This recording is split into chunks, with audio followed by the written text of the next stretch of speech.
Hello, everybody. This is Toni Turner, and welcome to the Market Now on Friday, February 7th, right at the market's close.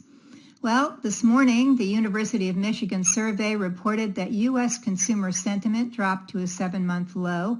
As well, traders of short-term interest rate futures now expect the Federal Reserve to cut interest rates just one time this year, backing away from earlier bets on 2 rate cuts starting in June. So we'll have to see what happens. And on that note, let's go on to 3 charts that could give us some insight into the week to come. First of all, as we always do, we're going to look at a daily chart of the S&P 500 SPDR ETF, the SPY. As you all know, this is the exchange-traded fund that closely follows our benchmark S&P 500 index. And I usually say this about once a month so that people haven't been on here before, so that they know the reason that we follow the S&P 500 index, or the SPY, which is something everyone can get on their screens, is because during bull markets, 3 out of 5 stocks will follow the SPY higher, and during market pullbacks or downturns, 4 out of stocks will follow the S&P 500 lower. So we use it as kind of a guide to see the mood and manner of the market for trading purposes, kind of gauge the mood and manner of the market. So if the SPY is unhappy or feeling cranky, then sometimes trades that I might get into, I don't, because many times stocks will eventually follow it lower. Now, that doesn't necessarily mean that there's always a couple of sectors that don't do that. Gold doesn't go along with that. Gold stocks actually go the other way a lot of times, and like that. But at any rate, this kind of is our overall guide to the market. So as we are going to do, as we always do, and I just said we're going to look at a daily chart of the S&P 500 SPDR, symbol SPY. Again, this is the exchange-traded fund that closely follows our benchmark S&P 500 index. Now we can see today that the SPY closed at $600.75. Just off its recent, right here, its recent all-time closing high on January 23rd at $609.75. Now, we've been watching all of this action very closely. If we look back into the first week of December, we know that the SPY had been, and you can look back here a little with me, this goes back to August, and indeed, for most of the time since November of 2023, a lot of the time, the SPY has been walking up the red line, has been walking up its 20-day moving average for much of the time, as you can see. It drops here and there, and certainly the August one was quite a dramatic but quick pullback. But for a lot of the time, the SPY has been walking up its 20-day moving average for quite a lot of the time, again, since November 2023.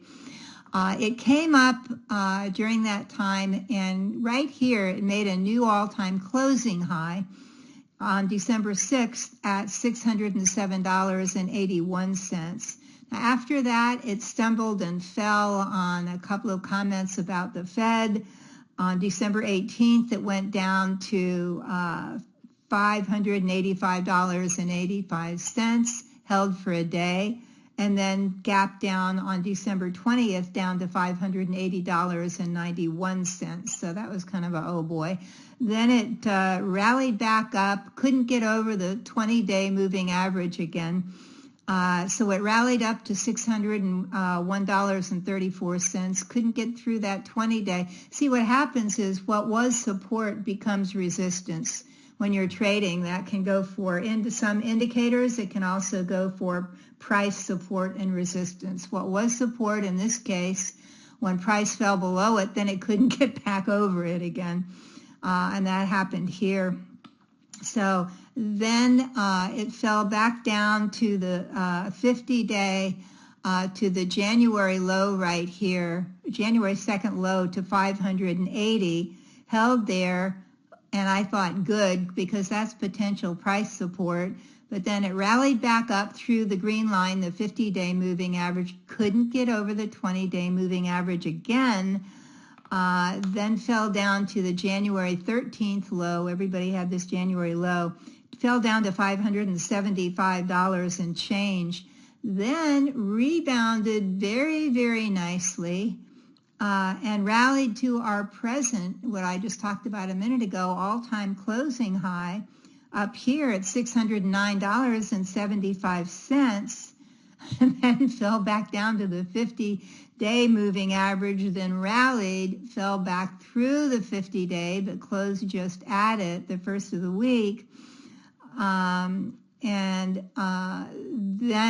where am I now? The first of the week, then rebounded nicely, fell back down, then rebounded nicely to where we are now, again, closing at $600.75. So, and down here, but that wasn't 590, no.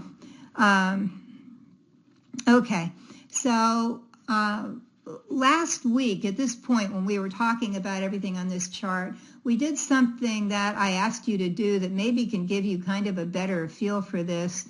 I said back up and look at the chart with a longer term focus. Back up and look at it. Don't be so close to it. So we backed up and looked and notice how orderly for most of the time during these months. Look at how orderly price was. It was like I said, like it was walking through a park and looking at the blue sky and the trees and whistling and very happy for the most part. Price was from the August lows, and actually before the August lows. It's been the same for a while now, kind of whistling and walking through the park and very happy. Then of course, then now and then it has to get really, really wobbly. But look at price action from the end of December down to the lows down here in January, 575, then back up. Look at kind of how disorderly this chart has gotten. Now, I know we've got a lot going on in this country, but we've got a lot of price gaps here. It's not the end of the world. It's not a terrible thing. It's not falling hard. There's just a lot of price gaps here. So it can give us kind of a, now what do we do kind of, find a kind of perception. We still have support and resistance levels that are pretty good. Resistance here, we're going to call it remaining here at 610. And we have the 20-day and 50-day. Now today, the 20-day is trying to climb over the 50-day, but they're both basically coming in here at 598 and change, with the 50-day at 598.41 and the 20-day at 598.83. We're not going to quibble over that. That's potential support right there at 598, 599 right there for the SPY. Then we have down to 590, which is, no, I don't know where I got that. Oh, down here, I know that was lower because that was 581 right here. So I think this is 590 right here. And then we have the January low at 575 and also potential support at the October low at 568. And we can look down at the 200-day moving average, the black line, at 564. So lots of potential moving average and price support should the SPY decide it has to take a breather, pull back a little bit, and move lower. So what this pattern is telling me, the same thing it told me last week, basically the same thing. Tells me to be patient. Yes, I know that's hard as a trader. And telling me to keep an eye on my protective stops. And the one thing I'm remembering is cash is a position too. So there. Let's go on now to our next chart, the daily chart of the Invesco QQQ, symbol QQQ. This is the exchange traded fund that closely follows our NASDAQ 100 index. which has the top 100 non-financial stocks in the NASDAQ stock market, including the Magnificent Seven, that whole group, large cap momentum stocks. You know the group, NVIDIA, Meta, Alphabet, Tesla, that whole group. Now, when I captured this chart today, the Qs closed at $522.94. That's just a few points below the all-time closing high, which was back here in December 16th at $538.17. Now, since those August lows back here, everybody had August lows, since those August lows at $423 and change, and the subsequent rally that was very, very quick, the Qs have been in a pretty strong uptrend. And recently we had another dip here, which makes sense in September, but for the most part, and know that the Qs are always more volatile than the S&P 500 because that's the nature of these big tech stocks. They're always more volatile. So it's been in an uptrend, though, higher highs and higher lows since that fall in August, again, up to the recent highs in 538. Then we saw the same Fed day drop that we saw with the SPY down to 509 all the way but down to here, when for those three days it fell all the way down almost to the 50-day moving average. Then it rallied back up here, did make it through the 20-day this time for the Qs, up to 509. No, that wouldn't be up to 509. Wait a minute. I'm losing my place here. We had the fall to 509, then the rally to 530 is what I wanted to say. Then down to the 50-day right here, and an intraday drop down to 506. Then rally and fall to the January low down here at 499.70, basically 500. Then rallied up here to 533, gap down here to 510. Then a rally, a drop again, and then a rally to where we are now. And again, up to today's close at 522.94. So, you know, there's a lot going on here. We can to try to make some sense of it, we can draw a line like that. We can draw a channel line like that. And we know that triangles always, although this is a disorderly triangle, we know they always break out or break down, or break up or break down, we could say. We have nearby resistance. Well, where's resistance? It's at 533, right about here, and it's up here at 538. Potential support, just like the SPY, is at the 20 and 50 day, coming together here at 520 in this case, $520.60 for the 20 day, and $520.31 for the 50 days. So just call it 520 here for both these moving averages. Then we can go down here to 511, 510, 511, then the January low down here at 500, we're going to call it. Then the 20-day down to, then the 200-day, excuse me, down here at 485, and the October lows at 484. So a lot, just like the SPY, a lot of potential indicator and price support should the QQQ need it. There's a lot being offered here if they can hold. So from this August low, just know that from this August low right here, up to where we are now, the Qs have gone up, have moved up 24%. That's quite a bit for just the summer and beginning of the year. So it makes sense, guys. It makes sense that we could see a pullback here. We could see, as they call it these days, a broadening. So be aware of that, and be extra careful when you enter. So on that note, we'll go on to our final chart for the day. I'm still staying kind kind of on the defense here with everything that's going on. As we talked about, the indexes are kind of choppy. So I'm still staying defensive here. We're looking, and we haven't looked at this for a long time, we're looking at a daily chart of the iShares Residential and Multi-Sector Real Estate ETF, the REZ. And whatever you've heard about real estate, prices in a lot of places are going higher, and certainly where I live. And this is an interesting ETF. It has a lot of buy rankings on it. And it's the iShares Residential and Multi-Sector Real Estate ETF, again, the REZ. And it's kind of interesting. Of course, there are a lot of people that say interest rates will go lower. Nobody knows the answer to that. But I'm kind of keeping an eye on this. A lot of ETFs are way overbought that I've been looking at, or just don't look good to me. But this one looked kind of interesting. And if it can pull it off and remain reasonably orderly, I would like to hold this for the longer term if it gives me that opportunity. So again, this symbol is the REZ. Top holdings include Welltower, Public Storage, Extra Space Storage, Avalon Bay Communities, and Equity Residential. And I'm putting this in because you may not be familiar with a fund.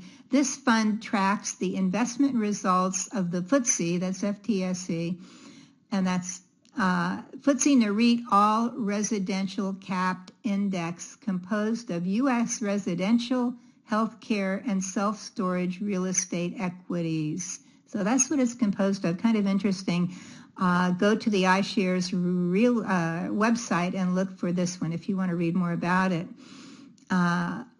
Today it closed, right as you see it here, it closed at $83.35. Now you can't see it on this chart, but it made an all-time high in April of 2022 at $100.05. Then it fell to an October 2023 low of $60.63. Then if we turn to this chart, we can see where it gradually climbed to the recent high, the September high you can see on this screen. It climbed up here from the summer months. It climbed up here to 91.60, then dropped to an October low, dropped through the 20-day and 50-day moving averages. See, it's pretty orderly, and I like that. Dropped to an October low down here at 84, then rallied back up over the 50-day, over the 20-day for a little bit, then came down and retested this low at 90. Hold on, I'm getting lost again. Dropped to the October low. Here I am.